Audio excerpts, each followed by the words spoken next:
Hello, my name is Kiriath, and today we are going to talk about what might be the most frustratingly tempting article that Warhammer community has ever put up.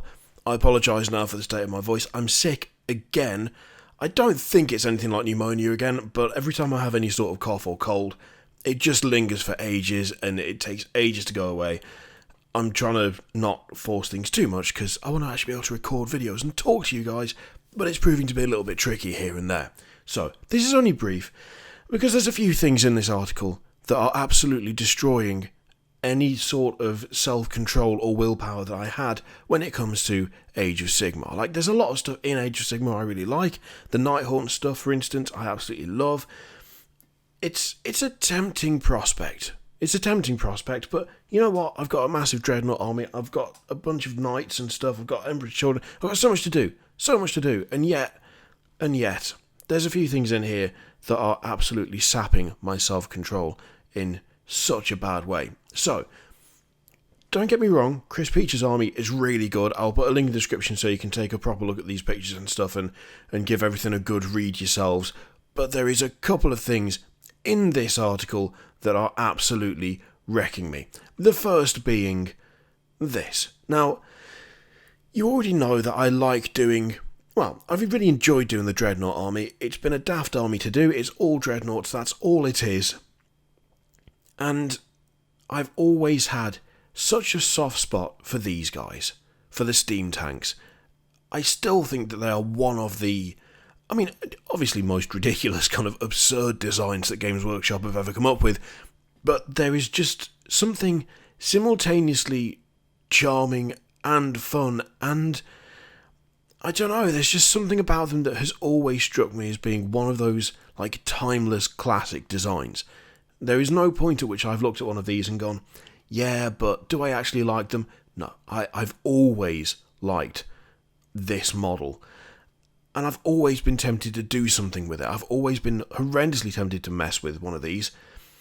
And now I see this. So Ben Johnson has got an Anvil Guard force, and... these steam tanks look great, they look good. Looks to be a relatively simple paint scheme, which I really like, it was very effective. But there's a couple of models in this army that absolutely make me want to try and mess with them.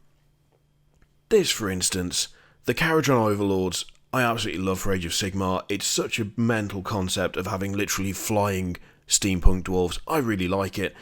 The combination of a Caradron Overlord, whatever the vehicle is, and a steam tank, I want to make this myself. I don't even want to come up with something like it. I just want to make this. And once I've made this, I want to make a double-hulled version of this using the larger of the Caradron Overlord airships, because I feel like this is one of the most seamless combinations of kits that I've seen for a while.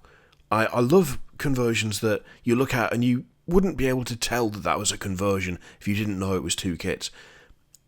This is so seamlessly done. Everything about this, to me, looks like this is how it always was. This is how you buy this thing. It just comes like this. And if it did come like this, I would buy one immediately, because look at it. It's so well done. I really cannot get enough of, just the integration between the two. And a flying as if it wasn't good enough that they're already steam tanks, a flying one. I don't know. There's something about this that just absolutely grabs me and makes me want to try and do something very, very similar, if not exactly the same. And for the most part, when I see a conversion I like, I think about how I want to tweak it and do it to make it more mine than just copying someone else. I don't even want to do that with this. I would just outright steal this. And anytime someone said, what the hell is that? I'd go, blame this, look at this article, go and find him wherever he is. It's his fault. Look how good this is. It's just so well done. And there's also a really nice, so there's this one as well. There's standard steam tank on the ground, but with the Endrin riggers that come from the Caradron Overlords. The thing I really like about this is the actual tank itself. There's not a huge amount of conversion or anything in it, apart from having the dwarf sticking out the top, which again is a touch I really like. This has got such a good use of basing to keep those guys in the air and yet look pretty much free to move around. One of the things that I find really difficult, and I think a lot of people do, when it comes to flying units, is keeping them in the air without just sticking them on a transparent stand, which is fine. I don't mind it when people do that, and God knows I've done that in the past when I've been unable to think of something. But I feel like incorporating scenery a lot of the time is the kind of thing I really like to see, where they are clearly there, they're clearly supported, but it just adds that extra step towards feeling that little bit more real. And this is a really good example of that. The fact that the engine riggers are close to the tank, they still look like they're airborne, they don't look like 100% obviously attached. It works really well, especially from that angle. I mean, the guy at the front there on the right, left technically, the dude closest to the camera, he's been attached in such a good way. I mean, there is that point of contact there, but it's not significant enough to really suggest that they're being held there, which is a really nice touch. And again, it just makes me want to mess about with the overlords and just create a ridiculous army of tanks for a system I don't even play. That's how much I like these. And that isn't even getting me started on Ricky Smith. Now, I've followed Ricky Smith on Twitter for a while now, and his use of Horus Heresy and 40k stuff. I mean, these are the I'm 99% sure these guys are from the Imperial Guard Regiment of Horus Heresy, whose names I can never remember, and now I'm going to have to quickly check. I don't know why I can never remember their names.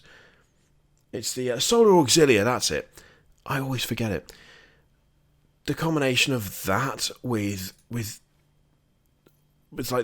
Age of Sigmar stuff, the plumes on their helmets, it's a proper mix of two completely different kits and styles that somehow just ends up making them look, again, more like fantasy steampunk than sci-fi to me. The choice of head and the choice of weapons does such a huge amount to make these guys look part of that universe, even though the basis for the model isn't part of that universe.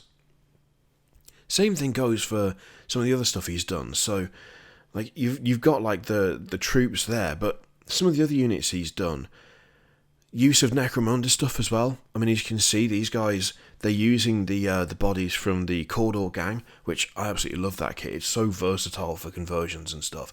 But again, the use of different heads on those, you don't even have to do that much to them, but a simple head swap completely changes the attitude of the model and makes it fit in with the siege and war machinery that they're stood next to.